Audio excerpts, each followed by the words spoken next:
मेरे channel commerce with Goyal sir में स्वागत है। गाइस, आपका स्वागत है मेरे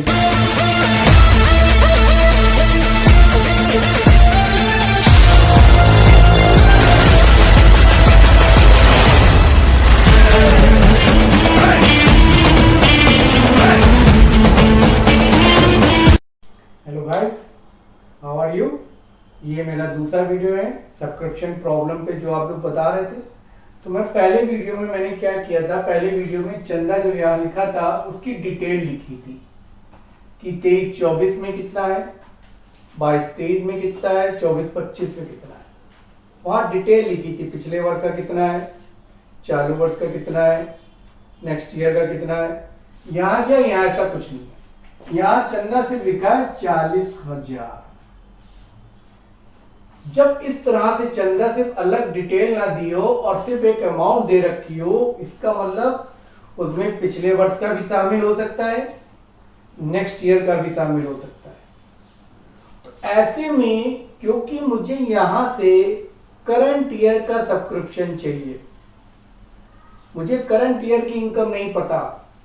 क्यों नहीं पता? क्योंकि देखिए यहाँ क्या लिखा है, इंक्लूडिंग 600 रिसीव्ड इन एडवांस। ये कह रहा 600 आने वाले साल का इसमें शामिल है।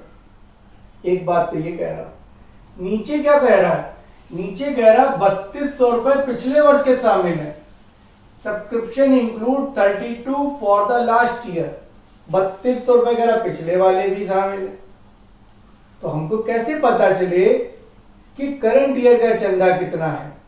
और हम बना रहे इनकम एक्सपेंडिचर, हमें तो यहां सिर्फ करंट ईयर के चंदे से मतलब है बस, और किसी बात से हमें कोई लेना देना नहीं है। तो जब डिटेल ना दी हो चंदे में, मेरे पहले वीडियो में आप देख लीजिए तो वहां डिटेल दी हुई है, ठीक है। वहां डिटेल दी है कि 22-23 में कितना चंदा है, 23-24 में कितना है, 24-25 में कितना है। यहाँ डिटेल नहीं है। ऐसे में आप करेंगे क्या, इस 40,000 को पहले यहां लिख दे बाय सब्सक्रिप्शन 40,000, और जो इंफॉर्मेशन दी हो उसको आप फिर देखिए। पहली इंफॉर्मेशन क्या है, इंक्लूडिंग 600 रिसीव्ड इन एडवांस। कह रहा पिछले साल का आने वाले साल का 600 रुपए एडवांस में मिल गया, तो वो इस साल की तो इनकम है नहीं, उसे आप माइनस कर दीजिए। तो हमने लिख दिया less advance for next year, ये हमने यहां माइनस कर दिया है, ठीक। एडजस्टमेंट में आइए, लिखा है पिछले वर्ष के इसमें 3200 रुपए शामिल है, उसको भी माइनस कर दो क्योंकि वो इस साल की इनकम नहीं है। तुमने लिख दिया less outstanding of previous year.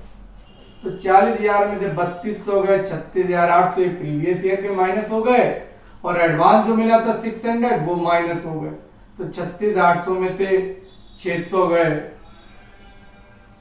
तो ये आ जाएंगे 36,200, ठीक।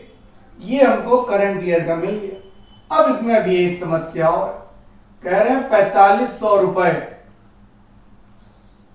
आउटस्टैंडिंग है करंट ईयर के, चालू वर्ष के जो सेशन चल रहा है उसका भी 4500 सब्सक्रिप्शन लेना बाकी है। तो भैया उसे जोड़, क्योंकि ये तो करंट ईयर का मामला है। 4500 ये कितने होगा, 36,440, 40,700।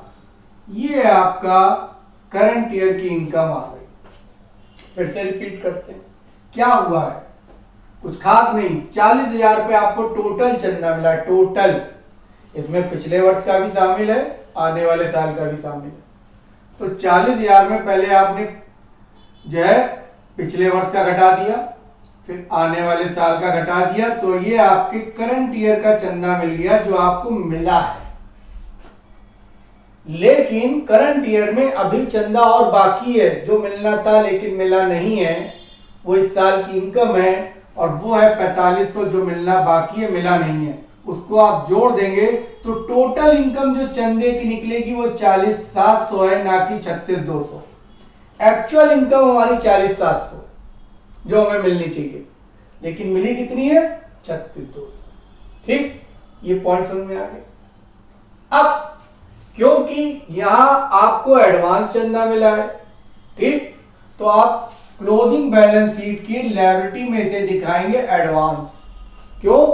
अगर आपको एडवांस सब्सक्रिप्शन मिला है तो ये आपकी इनकम नहीं है, आप पर लायबिलिटी है, आप इसे क्लोजिंग बैलेंस शीट की लायबिलिटी में दिखाएंगे।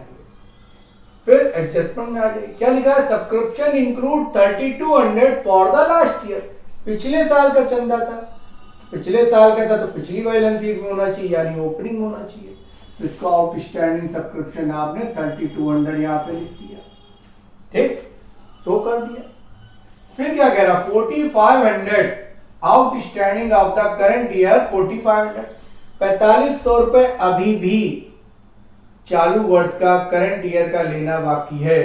तो भाई ये तो हमारी इनकम है, लेना बाकी है, आप अपनी इनकम तो छोड़ नहीं देंगे, उसे अपने खाते में दिखाएंगे, बैलेंस शीट में दिखाएंगे, लिख देंगे outstanding subscription 4500 asset side of closing balance sheet. Okay, इस पे तीसरा वीडियो बनाने जा रहे हैं जो बहुत जल्द आपको मिलेगा। ओके।